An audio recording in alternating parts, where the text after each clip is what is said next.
मैं wedding photography business run कर रहा हूँ, अभी स्टार्ट किया हूँ, 6 महीने हुआ है।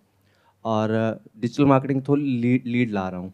सेल्स कन्वर्जन ज़्यादा बढ़ नहीं रही है मेरी। कितना पैसा लगाते हो ऐड में? सर ऐड में मैं जैसे अभी मैंने कुछ दिन पहले मैंने 500 लगाया था, तो उसमें मुझे 15 लीड आई थी। कुछ फेक लीड रहती हैं, कुछ जो जेन्युइन रहती हैं, तो फिर कन्वर्जन नहीं होता जल्दी से। देखो ध्यान से समझो, कैसे आप क्रैक करोगे इस बिजनेस मॉडल को। इसमें प्रॉब्लम क्या होगी, जो भी लोग आपके पास में आएंगे वो आते ही सबसे पहले आपसे ये पूछेंगे कि आप बताओ आपने क्या क्या काम किया है। Yes sir. और आपके पास ज़्यादा कुछ है ही नहीं दिखाने के लिए। Yes sir. जो है वो भी कोई बहुत अच्छी क्वालिटी का नहीं है। मैं ठीक कह रहा हूँ? Yes sir. यस। तो ऐसा कोई काम नहीं है कि वो देख करके कहें कि ये तो एक्स्ट्रा ऑर्डिनरी है, ये बहुत बढ़िया काम है, क्योंकि सबको काम बढ़िया चाहिए और पैसा कम से कम देना है। कम से। तो पहले आपको ऐसे लोग ढूंढने पड़ेंगे जो इस तरह का काम बहुत अच्छे से कर रहे हों, जो इसमें एक्सपर्ट हों, क्योंकि ये दो अलग अलग स्किल है। एक है फोटोग्राफी, यानी वेडिंग फोटोग्राफी, जिसमें आप एक्सपर्ट नहीं हो, आपको बेसिक लेवल की आती है। यस। लेकिन आपको मार्केटिंग आती है। And there are lot of photographers जिनको मार्केटिंग की एबीसीडी भी नहीं पता नहीं है, आती। बट फोटोग्राफी बहुत अच्छी आती है। Yes sir. इस बिजनेस में आप इतना पैसा कमा सकते हो जिसकी कोई हद नहीं है, क्योंकि मैं भी इसी इंडस्ट्री में हूं, तो मैं समझता हूं कि इस इंडस्ट्री में कितना पोटेंशियल है।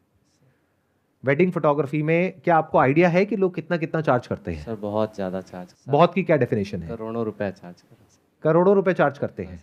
ऐसे किसको जानते हो आप जो करोड़ों रुपए चार्ज करते हैं? सर जो सेलिब्रिटी वेडिंग फोटोग्राफर है, हाँ, वो लाखों रुपए चार्ज, करोड़ों नहीं होगा शायद, लाखों।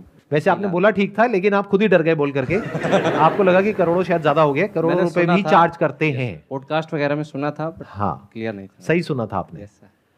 जो अच्छी बड़ी लेवल की वेडिंग्स होती है वहां पे एक्चुअल में जो बजट होता है फोटोग्राफी का, वेडिंग फोटोग्राफी का, वो करोड़ों में भी होता है। हाँ सर। और लाखों में तो बहुत हैं बहुत। जो काम कर रहे हैं। 10-15 लाख, 20 लाख, 30 लाख, इसमें मार्जिन कितना होता है? सर मार्जिन काफ़ी अच्छा है। तो अब आपको ये सोचना है कि वहां तक कैसे पहुंचा जाए।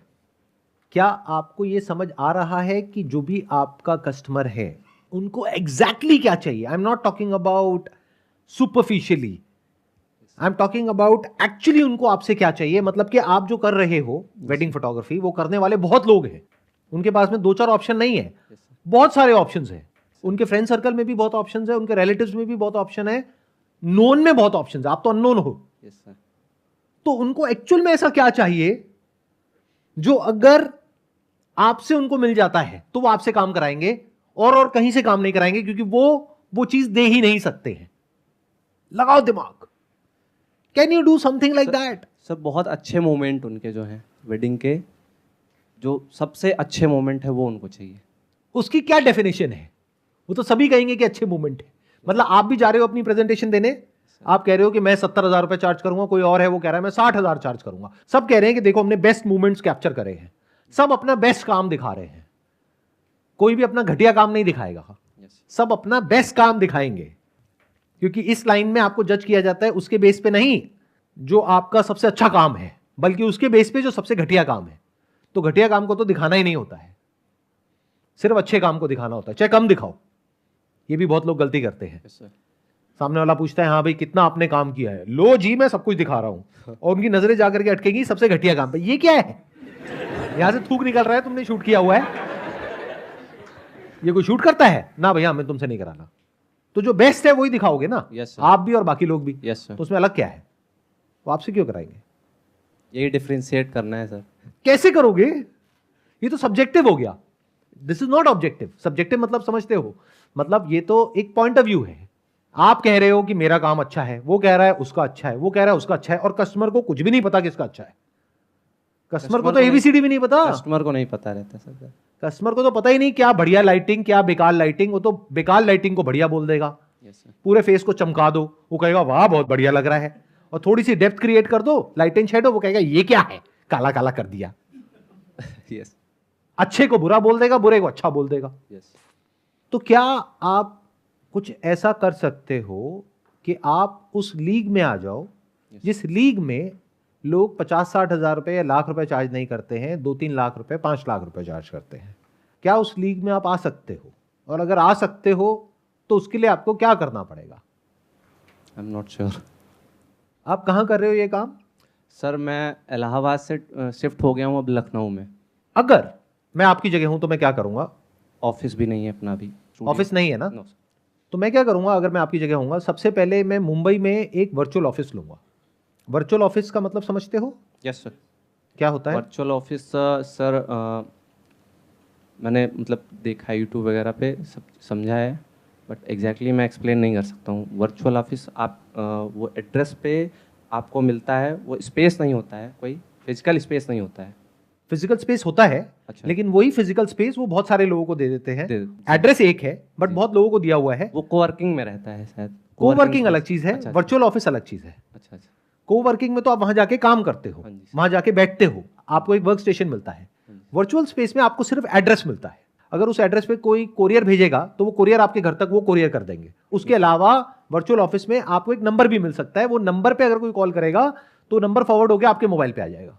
अच्छा सर। इसको वर्चुअल ऑफिस बोलते हैं, और इसकी कॉस्ट बहुत कम होती है, सिर्फ 1,000-2,000 रुपए महीना। तो विजिटिंग कार्ड पे और आपकी इंस्टाग्राम प्रोफाइल पे और आपकी वेबसाइट पे, अगर आपने कोई वेबसाइट बनाई है तो, नहीं बनाई है तो बनानी चाहिए, because website is as good as a visiting card आज की डेट में। Yes, sir. That is a portfolio, yes sir. और वो भी एक दिन में बन जाती है। CMS बेस्ड टेम्पलेट्स होते हैं जिसको यूज करके वो बन जाती है। यस। तो एक बार आपकी बढ़िया वेबसाइट बन जाती है, इंस्टाग्राम पेज बन जाता है, बढ़िया विजिटिंग कार्ड बन जाता है। विजिटिंग कार्ड अब 1 रुपए का भी बनता है, 2 रुपए का भी बनता है और 20 रुपए का भी बनता है। तो 20 रुपए वाला बनवाओ। यस। विजिटिंग कार्ड ऐसा होना चाहिए जिसके हाथ में जाए वो उस पर थोड़ी देर तक रुके, उसको पलट करके देखे कि भाई ये क्या है। Very important. एब्सोल्युटली।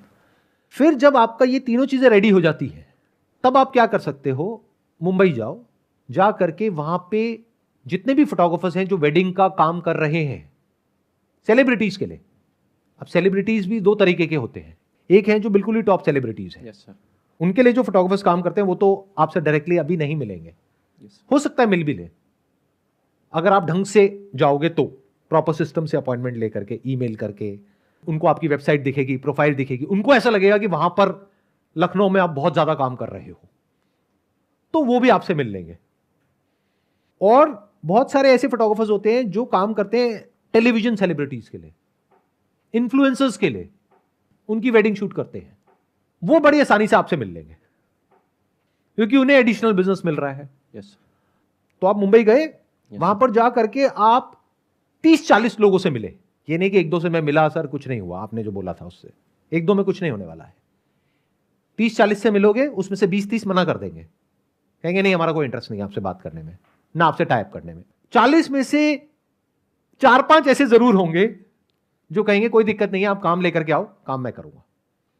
तो बोलो कि हमारे पास कस्टमर्स बहुत है, वहां पर काम बहुत है, आप मुझे बताओ मैं आपके लिए काम लेकर के आऊंगा, मुझे कितना % दोगे? वो कहेगा मैं आपको 20% दूंगा। आप बोलो नहीं 40%, चलो 30% में डन। अब क्या हुआ यहां पर, अगर आप समझ पा रहे हो तो सोचो, थोड़ा सा दिमाग लगाओ। आई थिंक एक अच्छा पोर्टफोलियो, मेरा बहुत अच्छा पोर्टफोलियो बन सकता है। अच्छा या बहुत अच्छा नहीं, बहुत अच्छा पोर्टफोलियो, ड्रीम पोर्टफोलियो। पोर्टफोलियो बन सकता है। कोई भी इंसान है, कैसा भी है, उसको क्या चाहिए? अगर कोई ब्राइड है, वो कैसा लहंगा बनवाती है? वो कहती है उस एक्ट्रेस ने जो अपनी शादी पे पहना था वो तो है 20 लाख का लहंगा, लेकिन मुझे चाहिए 20,000 में, लेकिन चाहिए वैसा ही। वैसे चाहिए। समझे मैंने क्या कहा है? मैं ठीक कह रहा हूं, गलत कह रहा हूं? ये बेसिक साइकी है। Yes sir, absolutely. They want to look exactly like them. और अगर ऐसे 4 बंदे आपको वहां पर मिल गए हैं जिनसे आपने टाई अप कर लिया है और आपकी वेबसाइट में उनकी डिटेल आ गई है, उनके पोर्टफोलियो के जो बेस्ट शॉट्स हैं वो आ गए हैं, इंस्टाग्राम पे आ गया है, और आप कहते हो मेरा उनसे टाई अप है, तो अब आप एक पूरी की पूरी रेंज ऑफर कर सकते हो कि आप बताओ आपका बजट कितना है। मेरे पास 20 लाख वाला भी है, 10 लाख वाला भी है, 5 लाख वाला भी है, 50,000 वाला भी है। रातों रात आप वहां पहुंच गए जहां पहुंचने में शायद आपको 20-30 साल लगते। इसको बोलते हैं smart way of working. Sir एक वर्चुअल ऑफिस का एक प्रॉब्लम है सर कि क्लाइंट विजिट करना चाहता है ऑफिस। क्लाइंट इतना वेला नहीं है कि वो लखनऊ से मुंबई आएगा। अच्छा, लखनऊ के क्लाइंट के लिए। Okay sir. आप ये काम लखनऊ के क्लाइंट के लिए ही करोगे ना? Yes yes sir. मुंबई के लिए तो वो खुद ही कर लेंगे ना, वो आपसे क्यों करवाएंगे? Yes sir. उन फोटोग्राफर्स के लिए भी बेनिफिट तब है जब आप उनके लिए कोई ऐसा बिजनेस लेकर के आ रहे हो जिसको वो खुद कैप्चर नहीं कर सकते हैं। तो आप बोलोगे कि आप मुंबई में अगर चार्ज कर रहे हो 10 लाख रुपए, यस सर। तो मैं वहां से आपके लिए बिजनेस लेकर के आऊंगा 15 लाख रुपए का। जिसमें 5 लाख मेरा, 10 लाख आपका, वो बंदा क्यों मना करेगा? Yes sir. अब अगर ये बिजनेस आया या नहीं आया, दिखाने के लिए आपके पास में कुछ ऐसा हो गया कि आप लखनऊ के नंबर 1 वेडिंग फोटोग्राफर बन गए यस सर। रातों रात। अब आपके टक्कर में कोई नहीं है। Can't you see that? Trying to see. कुछ समझ आ रहा है मैं क्या कह रहा हूं? Yes sir. क्या आ रहा है बताइए। समझने की कोशिश कर रहा हूँ सर। हजम नहीं हो रहा है सर। इसमें मुश्किल क्या लग रहा है? अभी तो कुछ मुश्किल नहीं लग रहा है सर। मैं बता देता हूं इसमें मुश्किल क्या है। अगर आप बैठे बैठे सोचते रहे तो बहुत मुश्किल है। Yes sir. अगर ये सब कर दिया तो कुछ भी नहीं है। आप क्या कर रहे हो? आप अपनी प्रोफाइल एक अलग लेवल पे ले जा रहे हो। प्रेजेंटेशन बहुत बड़ी चीज है, पैकेजिंग बहुत बड़ी चीज है। If not more important than product, it is as important as product. Yes sir. So I'm talking right now about packaging. I'm talking about presentation. सोचो कि ऐसी टेलीविजन सेलिब्रिटीज जिसका कि वो लड़की टीवी पे शोज देखती है, वो लड़की और उसकी माँ, और जिसके जैसा लहंगा बनवाने के लिए, जिसको इंस्टाग्राम पे वो फॉलो कर रही है और जिसके जैसा लहंगा वो बनवाना चाह रही है, उसको ये पता लग जाए कि जिस फोटोग्राफर ने उसकी वेडिंग शूट करी है, उसी फोटोग्राफर से मैं भी अपनी वेडिंग शूट करा सकती हूं। तो क्या पता वो बजट जो अभी 1,00,000-1.5 लाख रुपए है, वो बढ़ करके 10-15 लाख हो जाए। क्योंकि आप कैसे बता सकते हो कि सामने वाले के पास में कितना पैसा है? आपको नहीं पता है। वो अभी कह रहे हैं मेरा 1,00,000-1.5 लाख का बजट है, बट एक्चुअल में देखो उनकी औकात कितनी है। दोनों में बड़ा फर्क होता है। बजट क्या होता है? हर कोई बोलेगा आकर के मेरा बजट है 1,00,000 रुपए का। What do you mean by budget? एक है बजट, एक है उसकी पेइंग कैपेसिटी। बजट होता है बोलने के लिए, और बजट सबका कम होता है, किसी का ज्यादा नहीं होता है। ज्यादा नहीं होता। अगर एक्चुअल में उनकी पेइंग कैपेसिटी होगी 10 लाख, वो बोलेंगे बजट है 50,000। लेकिन जैसे उनको पता लगे कि अच्छा ऐसा भी हो सकता है, तो चलो शादी तो एक ही बार होती है ना। मेरा बेटा कह रहा है कि फोटोग्राफी तो अब हम उन्हीं से कराएंगे, तो करा दो। आपका क्या गया? नाम उनका, काम उनका, कमीशन आपकी। और प्लस एक बार भी ऐसा एक काम आपने कर लिया तो आपका लेवल कहीं और ही पहुंच चुका है। क्योंकि अब जो लेवल का आपको काम मिलेगा वो उसी लेवल का होगा। हर लेवल पे लोग एग्जिस्ट करते हैं। लोग फोटोग्राफी में 5,000 भी चार्ज करते हैं, 50,000 भी करते हैं, 5 लाख भी करते हैं, 50 लाख भी करते हैं, 5 करोड़ भी करते हैं। जिस सर्कल में आप घुसते हो उसी सर्कल के लोग मिलते हैं, क्योंकि वहां पे उसी तरह के लोग आते हैं उस वेडिंग में। तो जिस लेवल पे आप काम करोगे उसी लेवल पे आप अटक जाओगे। तो इस लेवल को बढ़ाना कैसे है वो मैं आपको बता रहा हूं। Yes sir. बिना कुछ करे। क्योंकि अगर मैं आपको बोलूं कि आप खुद जाओ और जा करके उन सेलिब्रिटीज का शूट करो, वो तो पॉसिबल नहीं है। बट जो करते हैं, अगर उनको उनका फायदा नजर आया तो वो तो आपसे टाइप कर लेंगे ना। अब वो जो फोटोग्राफर्स हैं वो आपसे तब टाइप करेंगे जब उनको लगेगा कि आपका और उनका लेवल सेम है। तो जैसे आप अपने आप को प्रेजेंट करोगे, उससे पहले आप रिसर्च करो कि वो फोटोग्राफर अपने आप को कैसे प्रेजेंट करता है। देखो उसका वे ऑफ ड्रेसिंग कैसा है। आजकल तो सोशल मीडिया पे सब कुछ अवेलेबल है। देखो वो किस तरह के कपड़े पहनता है, किस तरह के जूते पहनता है, किस तरह की दाढ़ी है, किस तरह का चश्मा है। क्या उसको आप कुछ हद तक मैच कर सकते हो? तो वो इंसान जैसे ही आपसे मिलेगा, इमीडिएटली उसके माइंड में एक बायस क्रिएट हो जाएगा कि ये मेरे जैसा है तो मैं इसको पसंद करता हूं। अब यहां पे साइकोलॉजी बीच में आ गई है। You cannot sell anything till the time you actually understand psychology, whether knowingly or unknowingly. क्या कुछ क्लियर हो रहा है? सर काफी कुछ क्लियर हो रहा है। काफी कुछ क्लियर हो रहा है। तो उस इंसान से मिलने से पहले आप अपनी अपीयरेंस को जैसी बनाओगे कि उस इंसान को लगे कि ये तो मेरे जैसा है। तो जो जिसके जैसा होता है उसको अपने आप ही वो इंसान अच्छा लगने लग जाता है। तो अगर उस इंसान को आप पसंद आ गए तो वो आपसे टाइप करेगा।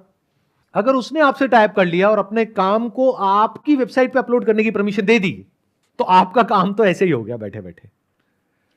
अब आपने सीधा जाकर के बेसिक साइकी को हिट कर दिया। Wish you all the best. Thank you so much sir. Most welcome ji.